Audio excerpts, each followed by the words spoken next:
तो आज का वीडियो स्टार्ट करने से पहले मैं आपसे एक सवाल पूछना चाहता हूँ कि आपके अकॉर्डिंग सबसे फास्ट चलने वाला मीन्स ऑफ ट्रांसपोर्ट कौन सा है। तो आप में से बहुत सारे लोग कहेंगे कि एरोप्लेन। पर रुको ज़रा, सब्र करो। पर अब एरोप्लेन से भी ज़्यादा तेज़ चलने वाला फिफ्थ मोड ऑफ ट्रांसपोर्ट आ गया जिसका नाम हाइपरलूप है। जी हाँ, सही सुना आपने। एरोप्लेन से भी ज़्यादा तेज़ ये हाइपरलूप एरोप्लेन से भी ज़्यादा तेज़ चलता है। और आपको जान के ये हैरानी होगी कि एक आम पैसेंजर प्लेन की स्पीड 600 किलोमीटर पर आवर होती है, जबकि इस हाइपरलूप की स्पीड 1200 किलोमीटर पर आवर होगी। मतलब एक आम पैसेंजर प्लेन से लगभग 2 गुना ज़्यादा स्पीड है इसकी। इतनी स्पीड मतलब पता है क्या होगा? इसका मतलब ये है कि मुंबई से लेके पुणे तक का रास्ता सिर्फ़ और सिर्फ 23 मिनट में कवर होगा, जिसे फ़िलहाल फ़्लाइट से 2.5 से 3 घंटे लगते हैं।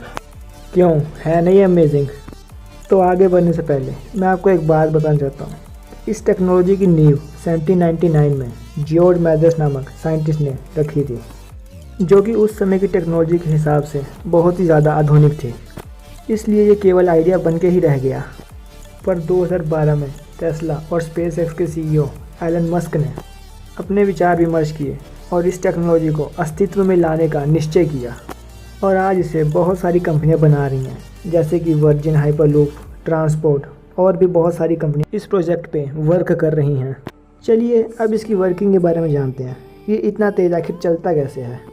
जैसा कि हम सभी जानते हैं कि धरती पर चलने वाले व्हीकल्स की स्पीड, फ्रिक्शन और उसके सामने आने वाली हवा यानी कि एयर ड्रैग की वजह से कम हो जाती हैं। पर हाइपरलूप ये दोनों ही फैक्टर्स को बिल्कुल कम कर देता है। बेसिकली इसका डिज़ाइन कुछ ऐसा होता है कि एक बड़ी सी टनल होती है और इसके अंदर एक बैठने वाली बोगी होती है जिसे हम लोग पोड कहते हैं। पर यह टनल ऐसी वैसी नहीं होती, इसमें लगभग सारी हवा निकाल देते हैं, मतलब 90% वैक्यूम होता है। ये लगभग वैक्यूम इसलिए करते हैं ताकि एयर ड्रैग कम लगे और जिसकी वजह से इसकी स्पीड बढ़ाने में हमें एनर्जी भी कम लगानी पड़े। इसके जो पोड्स हैं वो बेसिकली मैग्नेटिक लेविएशन के ऊपर वर्क करेंगे। बेसिकली मैग्नेटिक लेविएशन वो प्रोसेस है जिसमें किसी भी चीज़ को हवा में रखा जाता है, वो भी सिर्फ मैग्नेटिक फील्ड का यूज़ करके। इस पोड के आगे एक रोटेटर लगा होगा जो कि आगे की सारी हवा खींच के उसको पीछे को फेंकेगा, जिससे कि स्पीड बढ़ाने में कोई रुकावट ना आए। अब आप लोग सोचेंगे कि जब सारी हवा निकाल दी गई है तो इस रोटेटर का काम क्या है? पर जरा सोचो यार, ब्रेक का काम कौन करेगा? जी हाँ, सही सोचा आपने, ये रोटेटर ही एक तरह से ब्रेक का काम करेगा। इन पोर्ट्स के नीचे लीनियर मोटर लगी होगी। सिंपल शब्दों में लीनियर मोटर वो मोटर होती है जो किसी भी चीज़ को आगे ढकेलती है और इसी मोटर की वजह से इसकी स्पीड कम या फास्ट भी की जा सकती है।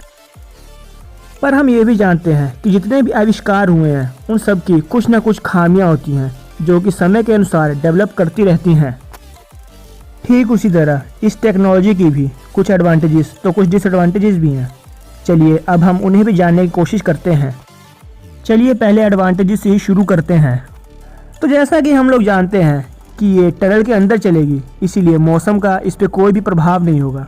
मतलब ये कोई से भी मौसम में बिल्कुल आराम से चलेगी। और दूसरा ये कि ये टेक्नोलॉजी बिल्कुल ही पोल्यूशन फ्री होगी, क्योंकि इसको चलाने के लिए बहुत ही कम एनर्जी की रिक्वायरमेंट होती है। अब क्योंकि ये बहुत ही तेज़ चलता है, इसीलिए लेट होने का तो सवाल ही पैदा नहीं होता और आप अपनी डेस्टिनेशन पे बिल्कुल टाइम पे पहुंचेंगे। और इसके टिकट का प्राइस भी लगभग बहुत ही कम होगा। चलिए अब इसकी कुछ डिसएडवांटेजेस भी हम लोग जान लेते हैं। और स्टार्टिंग में इसको बनाने के लिए बहुत ही भारी मात्रा में हमें इन्वेस्टमेंट करनी पड़ेगी।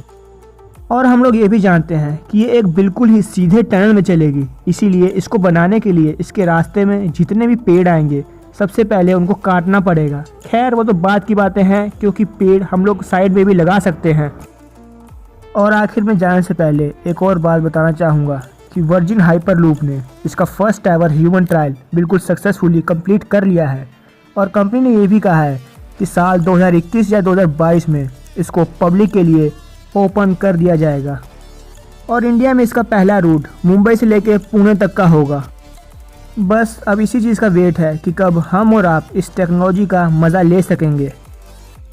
और अगर वीडियो अच्छा लगा हो तो लाइक, कमेंट, शेयर और सब्सक्राइब करना मत भूलिएगा। और हाँ, बेल आइकन दबाना मत भूलिएगा।